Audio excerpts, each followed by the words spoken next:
So I definitely encourage players to check that out on the forums. But I will go over some of the sort of larger beats here of what we're doing with live balance. First is the team is revisiting the major and minor buff system. So initially, our motivation here was this was part of our continuous performance updates. The team was kind of going under the hood and trying to make that system more efficient in terms of how it's handled with the server and the client. But while the team was there, and this is something that we've also been doing a lot of, is when we're going under the hood and we're working on something, we tend to also update it to some of our more recent sort of standards. So we have stat efficiency standards that we try to apply to abilities and items, and we went ahead and did that for major and minor buffs.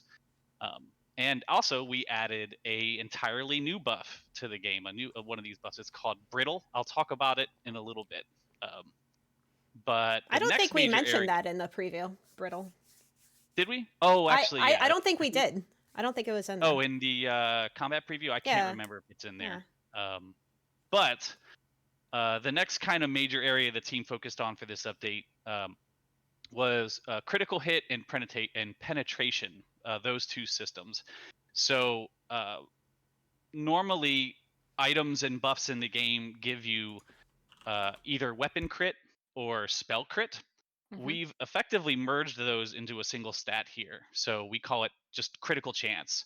And so anytime you see an item or a buff that says critical chance, that is giving you both physical and spell crit every time.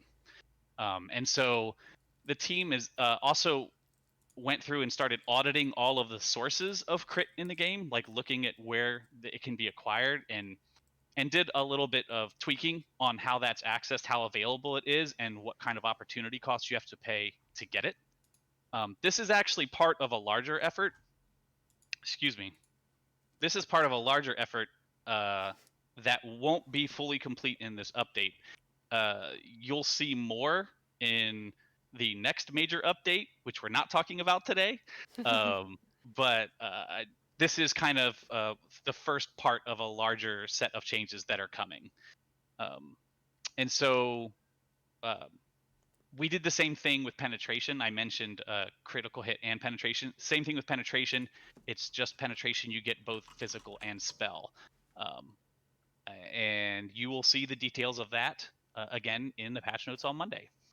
And then the last area that we are kind of the major beats. Again, there's more updates than what I'm talking about here. Mhm. I'm just kind of going over These these are were the just a major few goals, highlights. Yeah. what we were going for. Yeah. Mhm. The last thing was an update to the frost staff. This was mentioned in the preview post that went up yesterday. Mhm. So the team was basically trying to make frost staff tanking more viable, cohesive, and distinct from sword and board tanking, which is what most tanks use. But we also wanted to provide better tools to players who actually want to perform DPS or support roles using a frost staff. Um, so again, you'll be able to look at the post for details and the PTS notes for the actual changes. But I will mention a couple of the major changes here. The first one is that the tri-stat passive on the destruction staff, we were looking at that and determined that we thought it was a little bit overloaded for frost stats because it put a taunt on your heavy attacks, and it gave you a shield, and it changed your block to be magicka instead of stamina. So when you blocked an attack, you would lose magicka instead. So in addition to this being a lot of different things on a single passive, it also kind of is something that you might not necessarily want, right? Like I might not want to, if I'm trying to do damage, I might not want to taunt with my heavy attack. So what we've done is we've moved the taunt function off of the heavy attack from that passive and put it on the frost clench active ability. So now it's much more of a choice. Oh, I want to taunt. I'm going to do it now. A little more control over it.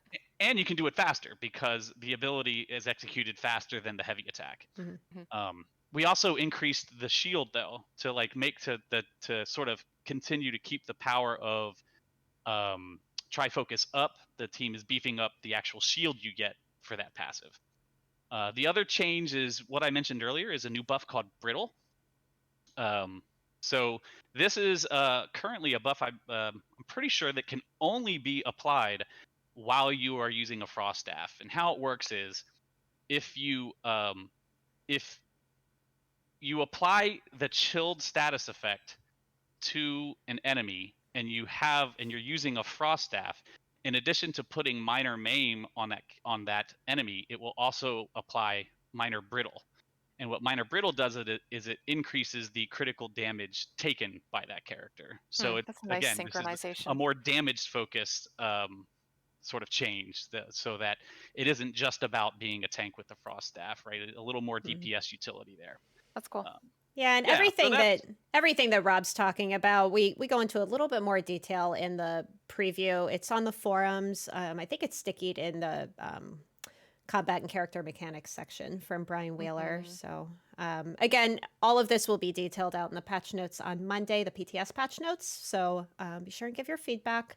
We'll make adjustments as needed as we kind of watch everybody try this out and see how things go. And Rob, this is part of, you guys have been at this for a while, kind of slowly making little tinkering changes. Yeah, throughout the year. Yeah, for right? over a year now, the team has been trying to go through and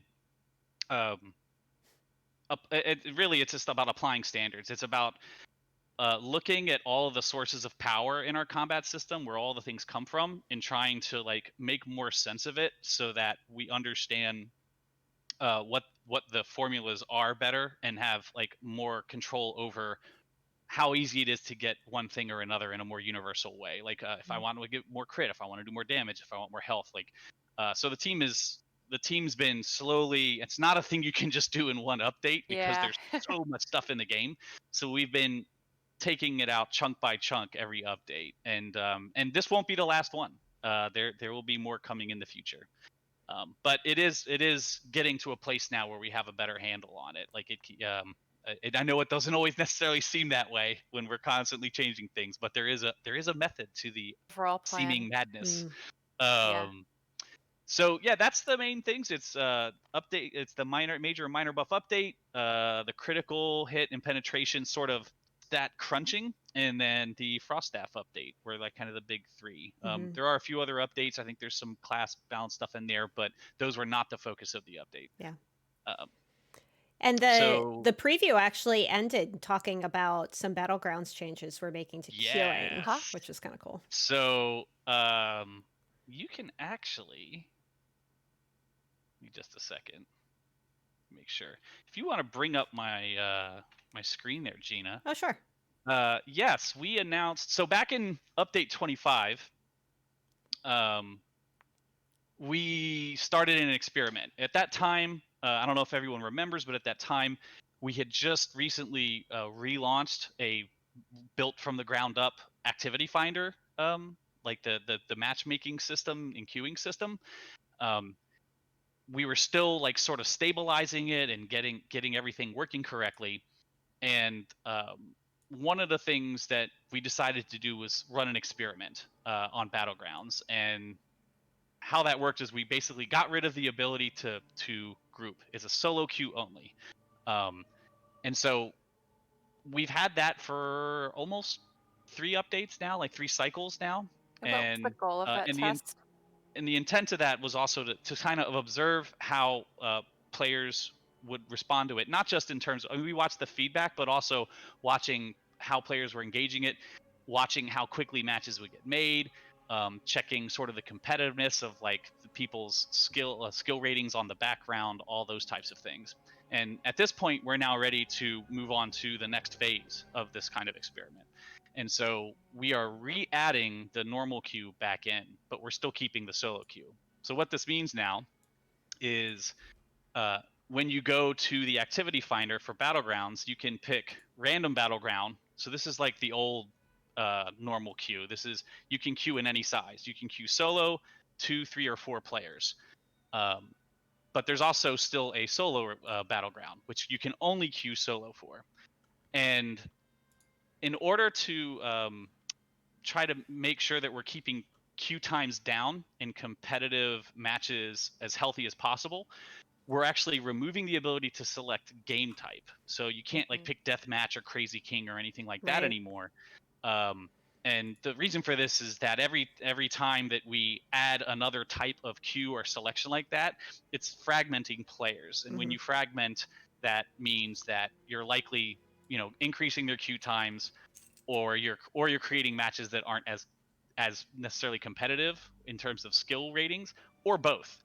So this is what we're doing. I know a lot of players have been asking for this, going all the way back. Yes, we have seen Mhm. the feedback for a number of months now that you wanted to see this. So we're going to give it a shot, and we'll see how it goes. Yeah, Um, and again, this is still kind of part of this whole test, so we're probably going to let this run for a little bit, see how it goes. This yep, isn't a yep, permanent change or anything, so yeah, we're excited to be yep. able to bring this back for a little bit.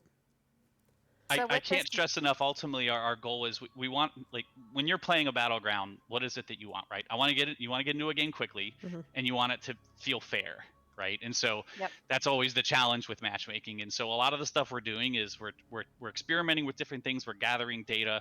We're kind of seeing how things play out, and then we're just trying different things to see what works best.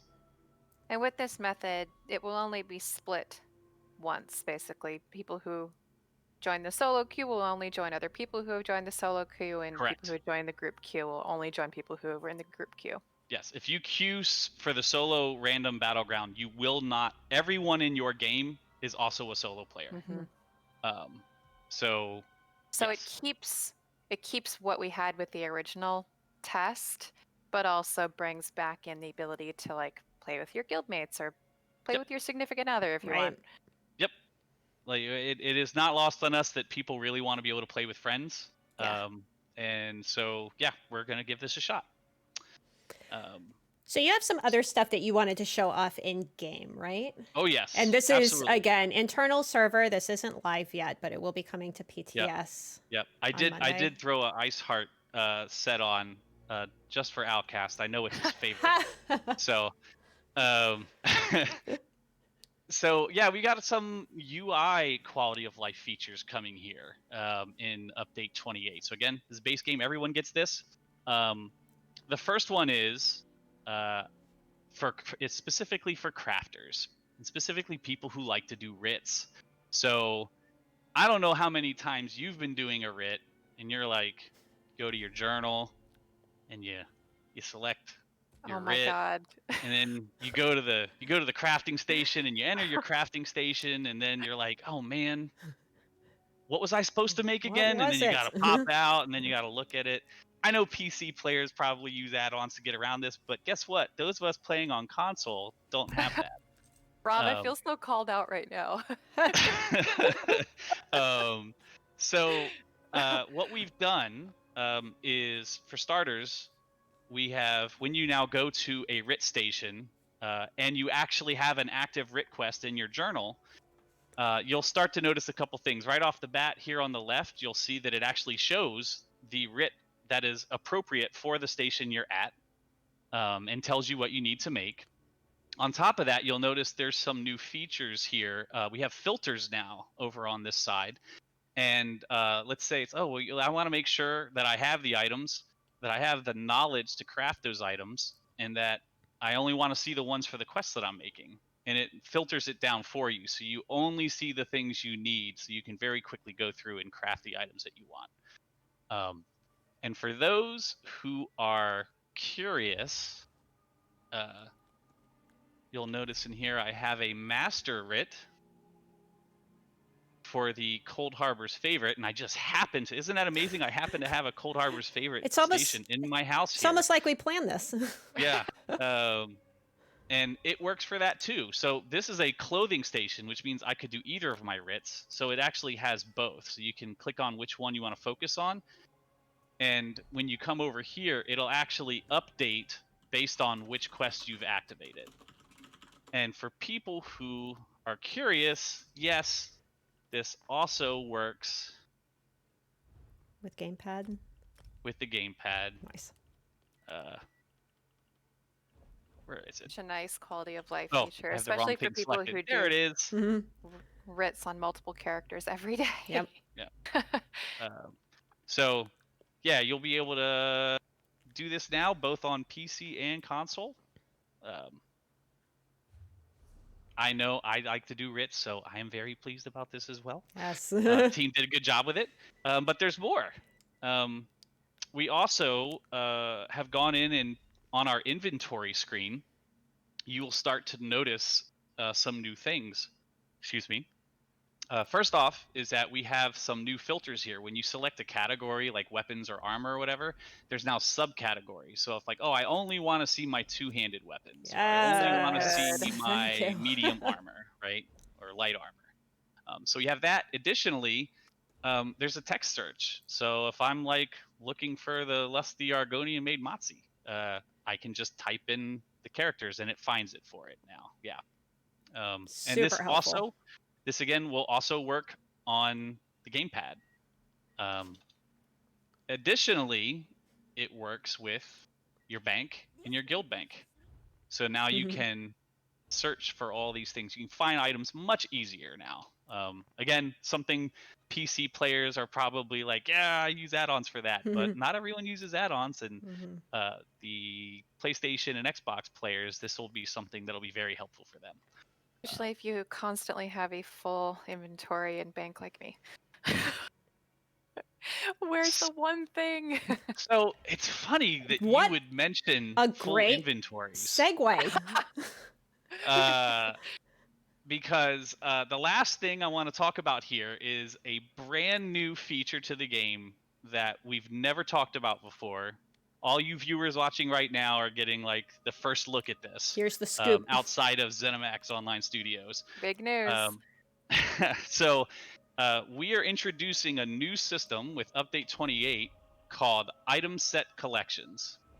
And I'm going to start by talking a little bit about the kind of the thinking of.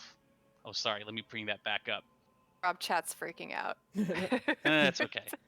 No, it's Let good. me, In a good way. let me bring my In a thing good back way. up there. Okay, so we have over 500 item sets in the game. I mentioned earlier we're adding 17 more, right? With Update 28. That's a lot of item sets, and Sure is. we know a lot of people.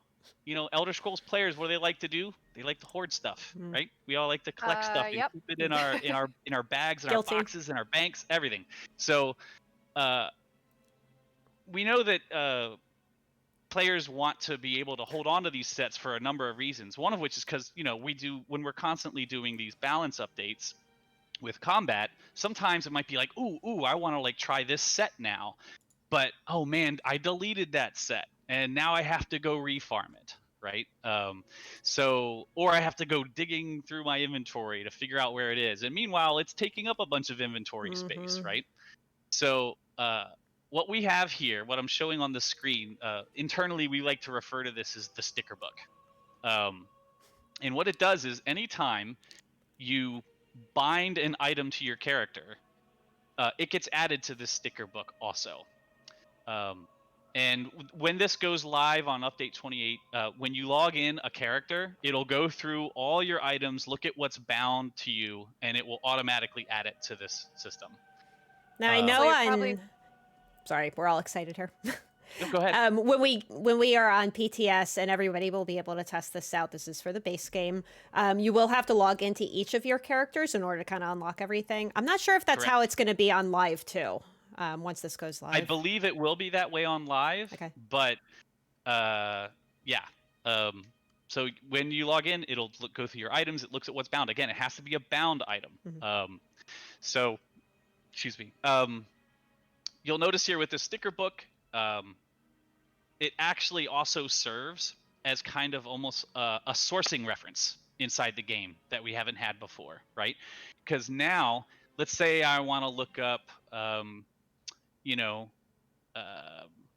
Ring of the Pale Order. Is this The item that I showed earlier, right? I can just type that in. Again, we have text filters for this now. There's also filters here, clickable filters that you can drive down. And you can determine whether you only want to show the ones that you currently have bound or not. And then you can find that item. You can see if you've collected it.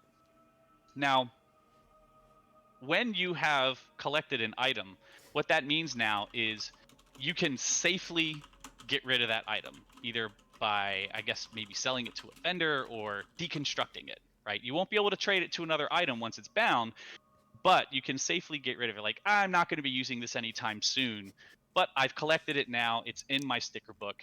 I can move on. Hey, Rob. Yes. Is this account-based or character-based?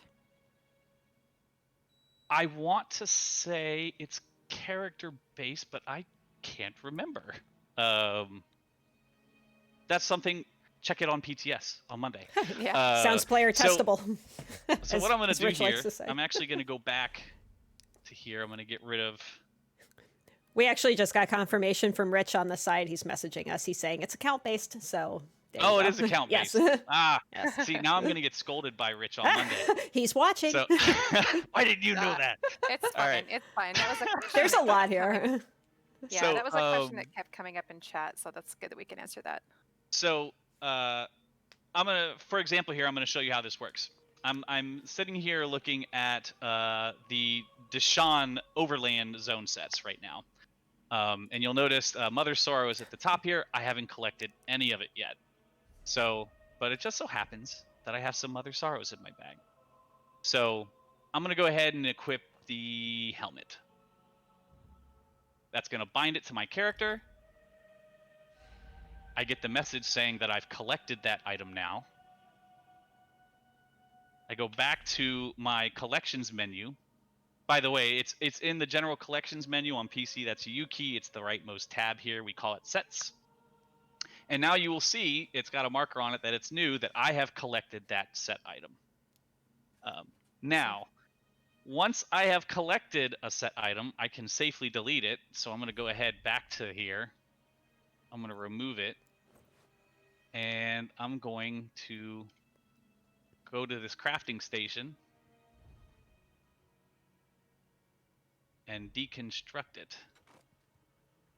Oh no, gold hat of Mother Sorrow gone forever. Okay, but now if I go back, actually, the next part of this is, in order to, once you have collected an item, you can actually reconstruct it. And the way you reconstruct it is you can visit a transmute station. So transmute station, you can find one of these in Clockwork City in the Brass Fortress, or you can get them on the Master It vendor and put them in your homes. So either your own home, or if you have a friend's home or a guild home or something like that, you can go there and do this there. So when you go to the transmute station, you'll notice that there is a new tab called Reconstruct, and it looks identical to the collections menu. And so now you'll notice that because I've collected that, it'll give me the option to reconstruct this item. And what it takes to reconstruct is you have to have the appropriate crafting skill. You have to have the materials, which in most cases is the trait stone and a transmute crystal cost. So now there's a new thing you can do with your transmute crystals. And then whatever tempers you need if you want to upgrade the item. So if there are items that you can't normally get below a certain quality in the game, then you won't be able to reconstruct them in that quality either. So like, monster masks, they only drop, I believe, in purple, epic or higher quality. So you can only construct them in epic or higher quality. This item you can get in green quality, so I could do anything I want. So in this case, I'm going to make it epic. And so, and let's make it infused. And so you'll notice that as I update all this, it's telling me down in the bottom right here what my cost is going to be. So 75 transmute crystals, 3 embroidery, and an elegant lighting. I hit my reconstruct button. It reminds me of the cost. And boom, I have now reconstructed the item. If you look at it in your inventory, you'll notice we have a new icon there that says reconstructed. It basically makes the item automatically bound to you. You can't use it for research. It's basically just something you can wear. However, you can deconstruct it. And if you deconstruct a reconstructed item, I know it's a tongue twister. If you happen to deconstruct a reconstructed item, it will refund the entire cost that you paid to reconstruct it. That includes the transmute crystals. Nice. Full everything back. That's good. So there's no fear of losing the materials that you invested. It's a lot of transmute crystals. I see a With those lot of costs. people Yes. asking about transmute Yeah, crystals. so do I'll I. get to that in a moment. We see you. So you'll notice that it costs right now, it says 75. Mhm. There's actually a way to lower this cost, and you do that by binding more items from the same set. So Oh. let's go through and equip all of these.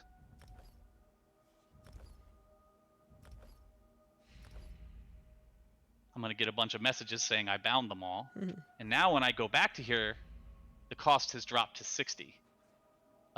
So how quickly the cost drops depends on how many total items there are in the set. And so if I was to collect all of these, I believe it goes down to 25, I want to say, is the minimum cost. Also keep in mind, all of that stuff is still in progress. Things may be tweaked on PTS. But out of the gate, I believe it starts at 75 for the first item and works down to 25 for having all of them. Also, this system applies to all item sets in the game that are not crafted. So yes, there's PvP items, there's arena items, including the new ones that we just talked about a little bit ago, and I want to make sure it's also understood that this is not additional storage. So this is not when you delete your items, they're gone. What this does is it allows you to, once you have acquired them through whatever sourcing method they have in the world, whether it's a dungeon or whatever, it just allows you to be like, well, I can safely get rid of this. I don't have to store it because I can always re-summon it later at a transmute station. Yeah. And so It's really going to help with inventory. yes, that was definitely one of the goals here, was to just let people, there's plenty of things to put in your inventory. Why should it only, why should it predominantly be item sets? We have there's lots of other things players would like to store. Yeah. Including transmute geodes. I have. So yes. players who are looking at the system are probably like, Rob, how in the world could I possibly reconstruct all these items if I can only hold 100, or if I'm an ESO Plus player, 200 transmute crystals? They're all like the low cap. Yeah. So, we launched the transmute system in 2017, and with the Clockwork City. And the cap has been 100 for all players, 200 for ESO Plus subscribers. And we know that players have a lot of these transmute geodes in their inventory because they're like, well, I don't want to open it until I have space. Yep. So for update 28, you'll see this in PTS 1 on Monday. You'll actually notice that we have five times over increased the cap for transmute crystals. So now all players will be able to have 500 transmute crystals, and ESO Plus subscribers can have 1,000. And so you'll be able to reconstruct, if you've collected enough items into your item set collections, I believe we've figured out that you'd be able to make 2 full sets of gear with those caps. So yeah, that's kind of the new stuff here, right? Item set collection system, more transmute, a higher transmute cap. Also, we're going to be tweaking some of the transmute crystal sourcing as well. There'll be some minor changes in update 28, predominantly improving some of the PvE sourcing. So right now, it's definitely easier to get transmute crystals when you're doing PvP than PvE. We're going to improve the PvE a little bit, and there might be some other tweaks. And then we're also investigating additional sourcing improvements for the future. We're not ready to talk about those in detail right now, but it is something we're looking at. You dropped a lot of really good information there. Yeah. Chad is very, very excited. How excited are they? Are we going to do a poll? Are we still going to do a poll? I'm doing it now. Yeah. Well, what is this poll for? Just asking people how excited they are for item set collection. They are mega excited. Also, I mean, I want to call out while you're setting that up that it's a privilege to be able to be here and represent a very large team of people who are working on all these things. Both Hmm. Finnegan and I getting to represent our team on. We have a lot of people. We've been working from home for 6 months. We've got people who are working really hard and continuing to improve the game. There's more coming. Like, this isn't, we have more stuff coming in future updates that we're already doing, and Yep. it's a challenge, but we love doing it. And the players are awesome, right? Like, the community is Mm. fantastic, and so we're just gonna keep going. It It really is. shows. Oh, Go ahead, Jess. Mhm. I was going to say, it really shows when you all put in all these quality of life improvements that are directly related to things that the players have been asking for. So it's super exciting.